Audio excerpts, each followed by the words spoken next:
Like, thanks, Kundan, for sharing that. So now we get this side of like from your side as a CEO, but now I also like wanna see the situation from the other side, like who is a young entrepreneur who's just starting out, or maybe small business owner, right? Just as a beginner, in very broad sense, what you would say, like, what's the first thing anyone should do before starting their business, like in very broad sense? I know like it's going to take very much time, but what do you think, like what's the first step should be to open a business or to start a company? Exactly what I said, pretty much. I mean, the first question they should ask Yeah. is, what value am I providing, in Hmm. essence, right? I mean, see, there are businesses that are successful without adding value, right? I personally feel that they are not sustainable. In today's economy, in value economy is the sustainable economy. So in order to really create a successful business, the first question that any entrepreneur should ask, in my opinion, right, is what value are they creating? And in order to create value, the same questions that I posed are important for them to pose to Yeah. themselves, right?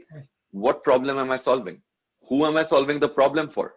Let's validate that. Does that problem really exist? Have I talked to enough people? Maybe I'm facing the problem. How many other people like me, or I've seen someone face that problem? How many other people like that person are facing the problem? And let's really understand the problem. If you're building a product, if you're solving a problem, you need to be really in the shoes of the person who's facing that problem. Even if you are facing the problem yourself, you Yeah. still need to step in the shoes of everyone else who's facing a problem. And they might have their own versions of that problem, or own versions of different solutions that they have sought, or own version of how that problem has created an impact, negative impact on them, and so on and so forth, right? So really need to step into those shoes is very important, and step back, really understand, observe, understand that, and then say, hey, you know what? Okay, now I understand the problem. Now, in the same process, if you keep that customer at the center of it, it's really easy for you to validate your solution as well.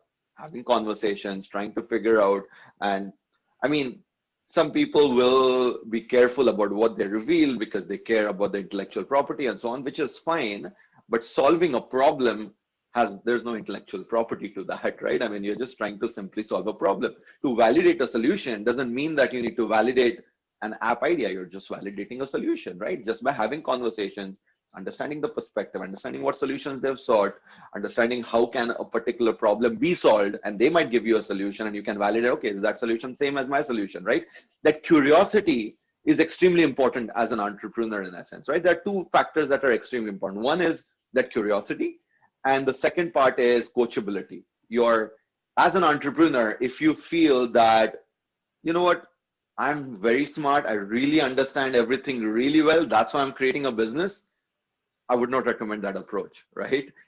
The where, I mean, there's a great statement by a gentleman called James Gardner. What you learn when you know it all is what matters, right? So Mm. whenever you get that feeling that, oh, I think I know it all, that's the time to step back and think, okay, wait a minute, I probably don't know it all. Let me see what else there is to know, right? I mean, you need to, as an entrepreneur, I would argue, as anyone, but let's say, because we are talking about entrepreneurs, as an entrepreneur, that's one of the most important qualities, to constantly seek knowledge, seek learning. Never ever feel in your journey, regardless how successful you get, or regardless how early you're starting, that I know it all or I have all the knowledge. No, you don't. No one knows. No one has infinite knowledge. There's infinite knowledge in the world, and no one does have that. No one has that. So we need to constantly be seeking to know that, to understand, to learn, to observe, to try and grasp as much as possible. But most importantly, have an open mind, right? I mean, rigidity and stubbornness comes when we start feeling that, oh, looks like I know it. Like, I don't need your opinion. I don't need to understand your perspective. I know it, right? So that's one thing you should always stay away from, especially as a young entrepreneur, because that's where your journey starts.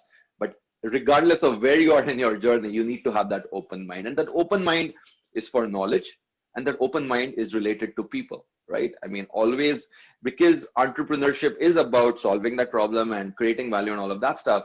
But at the center of it, it's about people and how you build those relationships, How are you non-judgmental in your relationships? Are you compassionate in your relationship? Those aspects are very important, because when you start building a team, when you start having partners in your organization, those attributes will really help you get synergized, be really understanding of each other, because you need to value each other's perspectives and opinions. Mhm. If we build a business saying, I have a great perspective and I'm going to build a business to prove this perspective right in the world, that's fine place to start.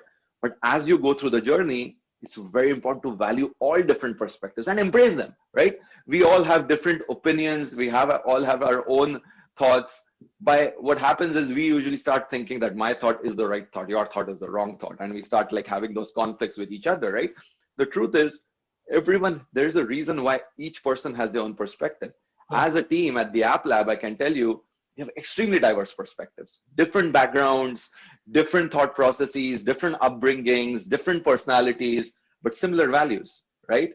Because all of these people from all diversities come together and they have the same values. They all are good people. They all are caring people. They all want to do something good. Like those values bring them together and they're able to be on the same table. And when they share something, the other person is like, oh, wow, I never thought that someone could think that way. That's very interesting. Let me ask more questions. Let me try and get a better understanding of it. And when that kind of a foundation begins in terms of collaboration and whatnot, magic happens. There's like, oh, wait a minute.